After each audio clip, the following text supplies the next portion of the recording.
Isisiwalat ko ang nakakatakot na sikreto tungkol sa mga nuts na hindi kailanman sasabihin sa iyo ng ospital. Ito ang nag-iisang paraan para maiwasan ang dialysis sa bato na mas nakakatakot pa sa kanser. Hayaan ninyong ikwento ko ang tungkol kay Lolo Jose, isang 72 taong gulang na bumisita sa aking klinika kamakailan. Si Lolo Jose ay kilalang kilala sa kanilang lugar bilang isang huwaran ng kalusugan. Araw-araw siyang nag-ehersisyo sa umaga at sa buong buhay niya ay hindi siya uminom ng alak o nanigarilyo. Lalo na nang mapanood niya sa isang TV health program na ang mga nuts ay nakakalinis ng mga ugat. Araw-araw na siyang gumagawa ng smoothie na may saganang almonds at kasoy sa umaga. Naniniwala siyang ito ang pinakamahusay na sikreto para mapanatili ang kalusugan sa kanyang pagtanda.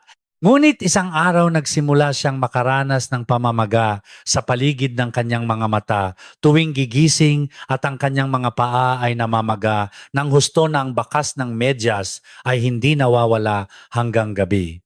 Inakala ni Lolo Jose na ito ay dahil lamang sa pagbaba ng lakas dahil sa katandaan, ngunit ang resulta ng kanyang check-up ay parang isang dagok ng kidlat. Ang kanyang creatinine level na nagpapakita ng kidney function ay tumaas sa 1.5. Ang numerong ito ay isang mapanganib na senyales na nangangahulugang halos kalahati na ng kanyang kidney function ang nawala. Sa harap ko sinabi ni Lolo Jose na halos mabulunan sa sama ng loob, "Doktor, wala naman akong ginawang masama sa buong buhay ko at mas maingat pa ako sa pagkain kaysa sa iba. Bakit nagkaganito ang mga bato ko?" Mga kaibigan, ang kaso ni Lolo Jose ay hindi isang kwento lamang. Magugulat kayo sa mga estadistika sa ating bansa. Isa sa bawat 10 Pilipino ay makakaranas ng sakit sa bato kahit isang beses sa kanilang buhay. Ang bilang na ito ay umaabot sa 13% para sa mga lalaki at halos 10% para sa mga babae. Ang problema, ang bato o kidney ay isang organ na hindi nagpapakita ng anumang sakit o sintomas hanggat hindi pa nasisira ang higit sa 70% nito. Ang mga bato ay tahimik na bumibigay tulad ng isang masipag na manggagawa na tahimik na ginagawa ang lahat ng gawain sa bahay at bigla na lang babagsak isang araw. Huwag kayong maging kampante dahil lang wala kayong nararamdamang anumang abala ngayon. Ang ating mga bato ay parang filter na sumasala sa mga dumi sa ating katawan. Kung paano nagkakagulo ang buong bahay kapag bumara ang tubo sa isang lumang apartment, kapag huminto sa paggana ang ating mga bato, mapupuno ng lason ang ating katawan. Sa huli, maaaring kailanganin ninyong sumailalim sa dialysis habang buhay kung saan isang makina ang maglilinis ng inyong dugo o harapin ang isang malaking operasyon. Lalo na habang tumatanda, natural na humihina ang kakayahan ng filter na ito. Kaya't ang ating mga bato ay nagiging napakasensitibo sa bawat pagkaing kinakain natin ng walang pag-iingat. Kung interesado kayo sa video na ito ngayon, pakipindot ang like button at iwanan ang salitang focus sa comments. Ang isang click ninyo ay malaking tulong para maipaabot ang mahalagang impormasyong ito sa mas maraming nakatatanda. Sige, simulan na natin. Ang mga sasabihin ko ngayon ay hindi lamang simpleng health tips, kundi mga survival rules na huhubog sa nalalabing bahagi ng inyong buhay. Kung sa inyong medical report ang creatinine level ninyo ay 1.3 o mas mataas pa ang 3 uri ng nuts na babanggitin ko ngayon, ay dapat ninyong alisin agad sa inyong hapagkainan.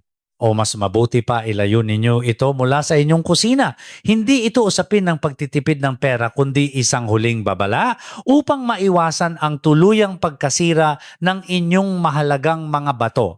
Isa-isahin nating talakayin ang mga nakakagulat na dahilan kung bakit nagiging lason sa ating katawan ang mga nuts na ito. Una, ang nut na dapat ninyong iwasan kaagad ay ang kasoy. Maraming nakatatanda ang may gusto nito dahil sa malambot na texture, ngunit para sa mga taong may mahinang kidney function, ang kasoy ay parang isang bomba. Ang 100 gramo ng kasoy ay naglalaman ng 660 mg ng potassium at 593 mg ng phosphorus. Ipaliwanag ko kung bakit nakakatakot ang mga numerong ito. Ang ating mga bato ay gumaganap na parang mga pinto ng dam. Kapag sobrang dami ng potassium sa katawan, binubuksan nito ang pinto para ilabas ito at kapag kulang isinasara nito ang pinto para mapanatili ito. Ngunit kapag humina ang kidney function, nasisira ang pintong ito. Kung patuloy kayong kakain ng kasoy na puno ng potassium habang sira ang pinto, maiipon ang potassium sa inyong katawan sa antas na hindi na nito kaya. Kapag nagkaroon ng hyperkalemia, mataas na potassium sa dugo, manghihina ang mga kalamnan sa ating katawan at maaring magkaroon ng arrhythmia o irregular na pagtibok ng puso. Problema rin ang phosphorus. Kapag ang hindi may labas na phosphorus ay naipon sa dugo, ninanakaw nito ang calcium mula sa ating mga buto at pinatitigas ang mga pader ng ating mga ugat na parang bato. Sa madaling salita, ito ay isang mabilis na daan patungo sa arteriosclerosis kung saan bumabara ang mga ugat. Pangalawa, ang dapat ninyong pag-ingatan ay ang itinuturing na hari ng mga nuts ang almendras. Ang mga taong may history ng kidney stones o may hindi matatag na kidney levels ay hindi dapat kumain ng almendras. Ang almendras ay naglalaman ng sangkap na tinatawag na oxalate sa mas mataas na antas kumpara sa ibang nuts. Sa 100 gramo ng roasted almonds, mayroon itong humigit kumulang 469 mg ng oxalate na 2 beses na mas mataas kaysa sa kasoy na nabanggit ko kanina. Ang oxalate na ito kapag sumama sa calcium sa ating ihi ay bumubuo ng matitigas at matutulis na bato na tinatawag na kidney stones. Ang mga matutulis na batong ito ay nagdudulot ng mga sugat at pisikal na pinsala habang dumadaan sa tissue ng bato. Ito ay parang isang water filter na napuno ng matutulis na piraso ng salamin na pumupunit mismo sa filter. Nang ipaliwanag ko ito kay Lolo Jose, nagulat siya at sinabing, "Doktor, hindi ako makapaniwala na ang masarap na almendras na kinakain ko araw-araw dahil akala ko'y mabuti para sa katawan ay sa katunayan pala'y mga tinik na tumutusok sa aking mga bato." At pangatlo, ang dapat iwasan ay ang pistasyo at mani. Ang pistasyo ay likas na may mataas na potassium content at karamihan sa mga produktong nabibili sa merkado ay binabad sa asin para magkalasa. Para sa mga bato, hindi lang potassium ang lason kundi pati na rin ang sodium o asin na siyang pinakamalaking kaaway. Ang mani bagamat isang legume ay meron ding mataas na potassium at lalo na ang peanut butter na kinakain bilang palaman ay puno ng asukal at asin na nagdudulot ng dobling atake sa mga bato. Kung sa tingin ninyo ay kailangan din ng inyong mga kaibigan ang impormasyong ito, i-share ninyo agad ang video na ito sa kanila o sa inyong pamilya.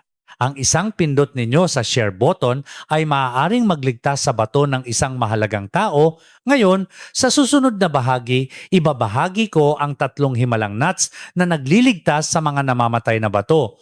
Siguraduhin pindutin ang subscribe button at ang notification bell.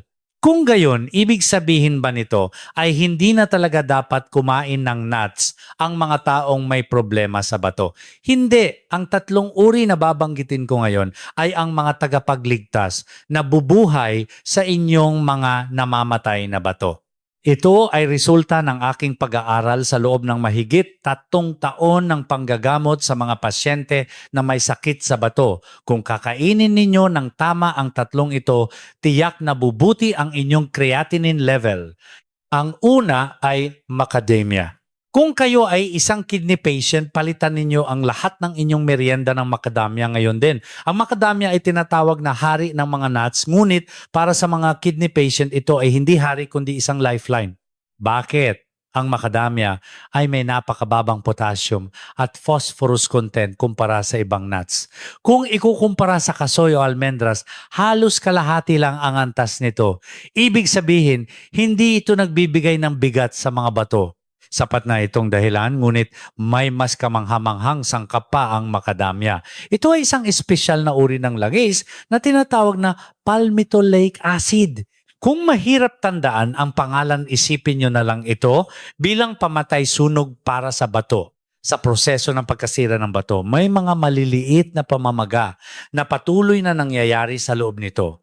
Ang mga inflammatory substance na ito ay unti-unting sumisira sa tissue ng bato at ang espesyal na langis na ito sa macadamia ay nagsisilbing pamatay sunog na pumapatay sa apoy sa loob ng bato. Bukod pa rito, ang macadamia ay tumutulong din sa pagkontrol ng blood sugar. Para sa mga kidney patient na may diabetes, ang pagkain ng macadamia ay tumutulong sa insulin na gumana ng maayos na pumipigil sa lalong pagkasira ng bato. Sapat na ang 10 hanggang 15 piraso bawat araw. Ang pangalawa ay walnuts. 6 na piraso ng walnut sa isang araw ay sapat na para mapanatiling matibay ang mga ugat na patungo sa bato. Ang walnut ay may pinakamataas na nilalaman ng isang napakahalagang sangkap na langis na tinatawag na pananggalang ng halaman para sa mga ugat sa lahat ng nuts. Sa medikal na termino ito ay tinatawag na ala, ngunit para sa mga nakatatanda, tandaan nyo na lang ito bilang natural na panlinis ng ugat. Ang bato ay sa katunayan isang malaking kumpol ng mga ugat. Napakaliit na mga ugat na magkakaugnay na parang sapot ng gagamba ang sumasala sa dugo at kailangan maging malinis ang mga ugat na ito para gumana ng maayos ang bato. Ang natural na panlinis na sangkap na ito sa walnut ay nagpapatibay sa mga pader ng maliliit na ugat sa bato, binabawasan ang pamamaga at pinapabuti ang sirkulasyon ng dugo. Ang bato at puso ay magkapatid. Ang walnut ay ang pinakamahusay na gamot na sabay na nagpoprotekta sa dalawang organ na ito. 6 hanggang 7 piraso ng walnut sa isang araw ay sapat na. Kung sosobrahan, tataas ang inyong calorie intake kaya't sundin ang tamang dami. Ang pangatlo ay flaxseed. Ngunit kapag kumakain ng flaxseed, dapat itong sabayan ng tubig. 1 kutsara ng flaxseed, 1 basong tubig. Ito ang golden ratio. Bakit mahalaga ang tubig? Dahil ang flaxseed ay parang isang magnet na humihila sa mga dumi sa ating katawan. Ang flaxseed ay napakayaman sa dietary fiber at ang sangkap na ito ay nagiging parang gel kapag nahaluan ng tubig sa loob ng bituka. Pagkatapos hinahawakan ito ng mahigpit ang mga dumi at lason na hindi nasala ng bato at inilalabas kasama ng dumi. Sa madaling salita, tinutulungan ng flaxseed ang bato sa mahirap na gawain ng paglilinis. Kaya ang pagkain ng flaxseed ay parang pagpapadala ng isang maaasahang katulong sa iyong pagod na bato. Ngunit limitahan ang pagkain ng flaxseed sa 1 kutsara bawat araw at tiyaking may kasamang tubig para makuha ang buong epekto nito.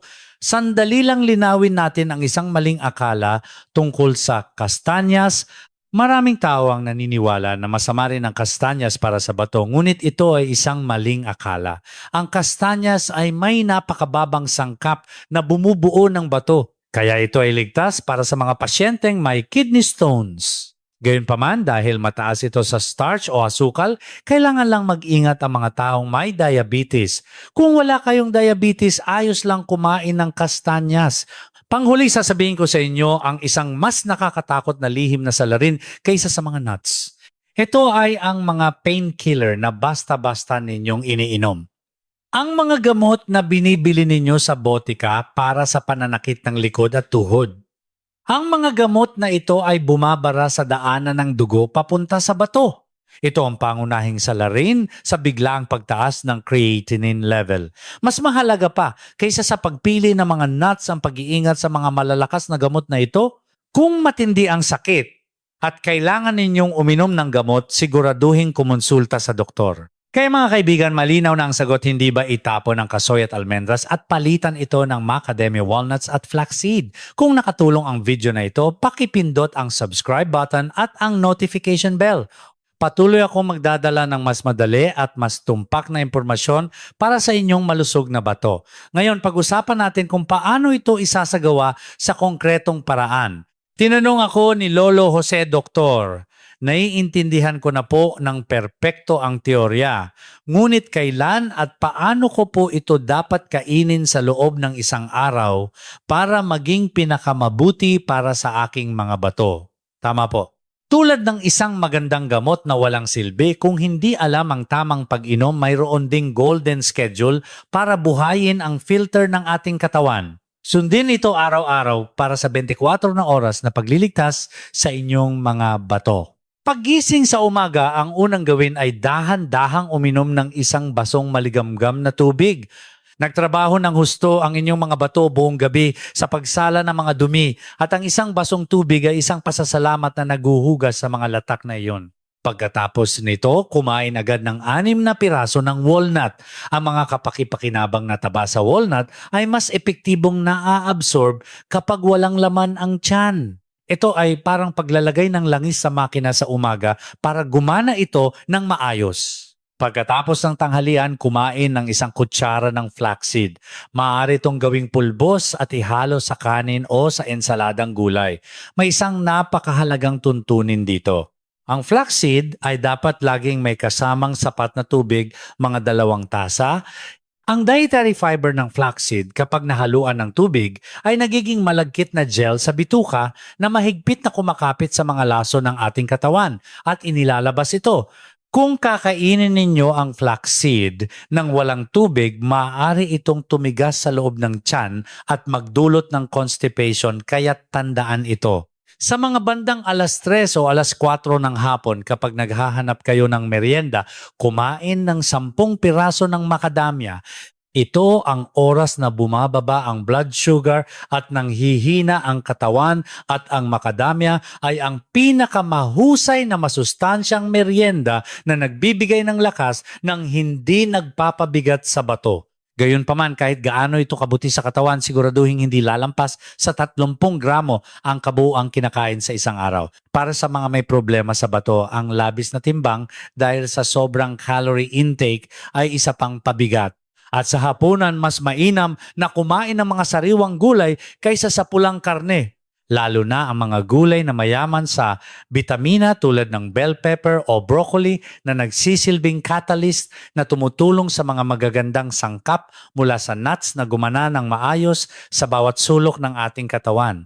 Ngayon, sasagutin ko ng malinaw ang 3 tanong na madalas ninyong itinatanong sa comments o sa klinika. Unang tanong, Doktor, ang creatinine level ko po ay 1. 1, hindi po ba normal yun? Maraming nagsasabi nito. Ngunit may isang patibong dito. Ang creatinine level ay nakadepende sa muscle mass ng ating katawan. Para sa mga nakatatanda o mga babae na may kaunting kalamnan, maaaring mukhang normal o mababa ang level kahit na nasisira na ang kanilang mga bato. Kaya para sa mga higit 70 taong gulang, inirerekomenda kong huwag lamang umasa sa creatinine test, kundi magpa-test din ng tinatawag na cystatin C. Ito ay isang napakatumpak na panukat na nagpapakita ng tunay na edad ng inyong bato, anuman ang inyong muscle mass. Pangalawa, nagtatanong kayo tungkol sa mga pag-iingat bago ang test. Sa araw bago ang inyong kidney test, iwasan ang pagkain ng pulang karne tulad ng baka o baboy. Ang protina sa karne kapag natunaw ay maaaring pansamantalang magpataas ng inyong level. Iwasan din ang biglaang pagbubuhat ng mabibigat na bagay o high-intensity exercise. Kapag sobrang nagamit ang mga kalamnan, maaaring tumaas ang creatinine level na magpapahirap sa tumpak na diagnosis. Panghuli, nag-aalala kayo kung huli na ba para magsimula kung ang level ninyo ay 1.8 na o mas mataas pa. Hindi pa huli ang lahat. Bagamat sinasabing mahirap nang bumalik sa dati ang sirang bato, kapag tinalikuran natin ang masamang gawi at pinakain ng katawan ng mabuting pagkain, ang natitirang kidney function ay magsisimulang gumana ng mas mahusay. Huwag mawalan ng pag-asa na sa pamamagitan lamang ng pagpapabagal sa paglala at pagpapanatili ng kasalukuyang estado, malalayo kayo sa panganib ng dialysis. Nakakatuwang ibahagi ang pagbabago ni Lolo Jose. 3 buwan matapos niyang sundin ang payo ko na itigil ang kasoy at almendras at palitan ito ng walnuts at flaxseed, na wala lahat ng kanyang pamamaga. Higit sa lahat, gumaan ang kanyang pakiramdam at hindi na namamaga ang kanyang mukha tuwing umaga na labis niyang ikinatuwa.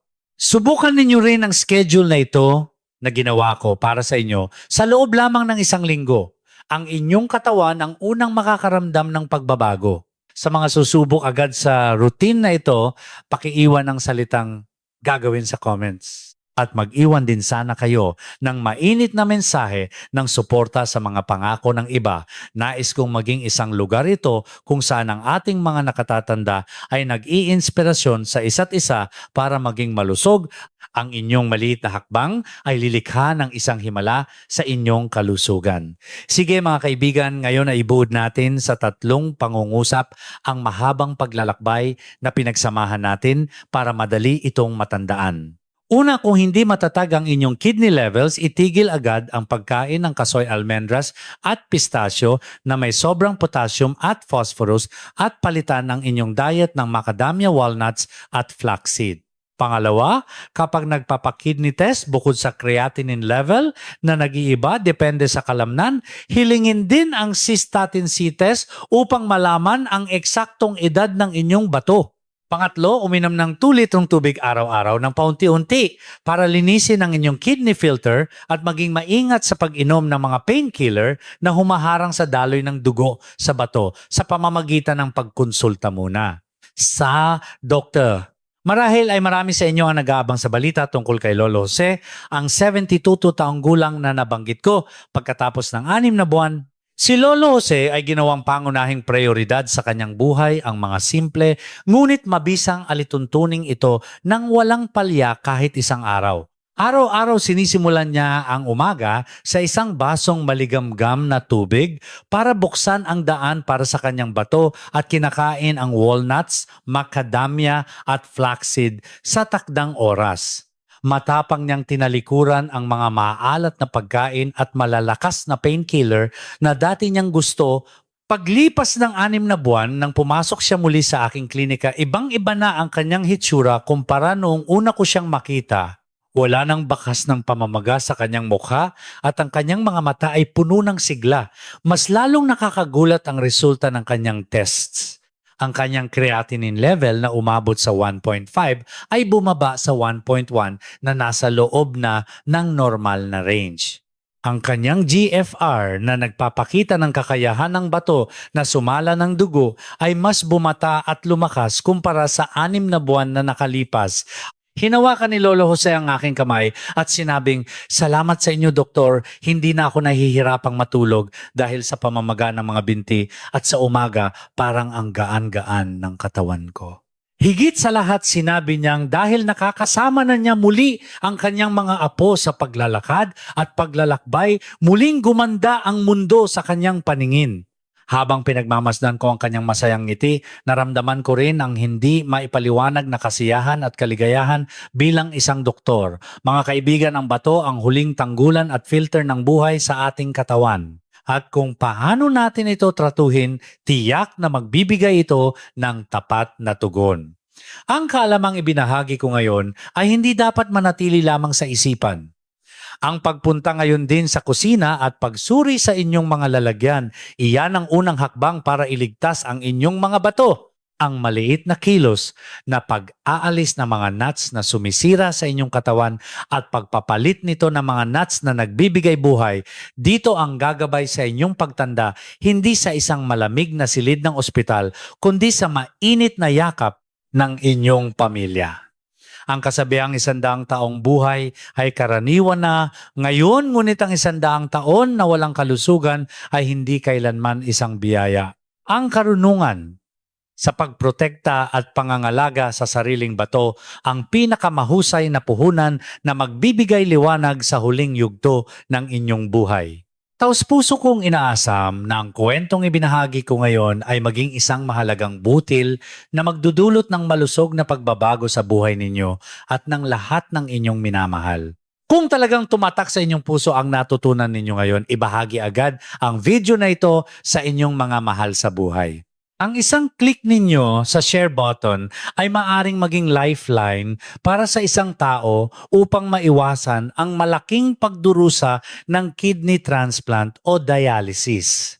Ako rin ay mananatili sa inyong tabi at babalik na may mas tumpak at mainit na impormasyong medikal. Taos-puso akong nagpapasalamat sa inyong buong atensyon at pakikinig hanggang sa huli. Lubos kong hinihiling na magkaroon kayo ng masiglang araw kasama ang malusog na mga bato.